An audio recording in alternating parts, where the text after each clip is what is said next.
ஒவ்வொரு ஊருக்கும் ஒவ்வொரு அம்மன் ஃபேமஸுங்க. அதுபோல் நம்ம எரும்புண்டிக்கு ஃபேமஸ் எரும்புண்டி எட்டியம்மன் தான். இந்த எட்டியம்மன் எரும்புண்டிக்கு எப்படி வந்தாங்கன்னு பார்க்கலாம் வாங்க. ஆதி காலத்தில் விவசாயி ஒருவர் தன்னுடைய நிலத்திற்கு நீர் பாய்ச்ச வாய்க்கால் வெட்டினார்.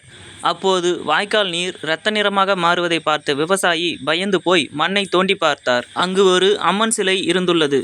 அந்த அம்மன் சிலையின் தலைப்பகுதியில் மண்வெட்டி பட்டதால் மண்வெட்டி பட்ட அந்த இடத்திலிருந்து இரத்தமாக பீறிட்டு வந்துள்ளது. இதை பார்த்த விவசாயி அதிர்ந்து போனார்.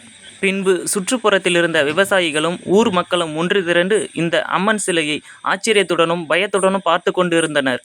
அப்போது ஒரு சிறுமியின் மீது அம்மன் அருள் வந்து, நான் தான் எட்டியம்மன், நான் இங்கு சுயம்புவாக வளர்ந்து வந்தேன், இன்று மண்வெட்டி பட்டு வெளிப்பட்டு இருக்கிறேன், யாரும் பயப்பட வேண்டாம், எனக்கு இங்கேயே ஒரு கோயில் அமைத்து என்னை வழிபட்டு வாருங்கள், நான் இனி இந்த எரும்புண்டி கிராமத்திற்கு கிராம தேவதையாக ஊர் எல்லையிலே இருந்து உங்களையும் ஊர் மக்களையும் காத்து வருகிறேன் என்றாள்.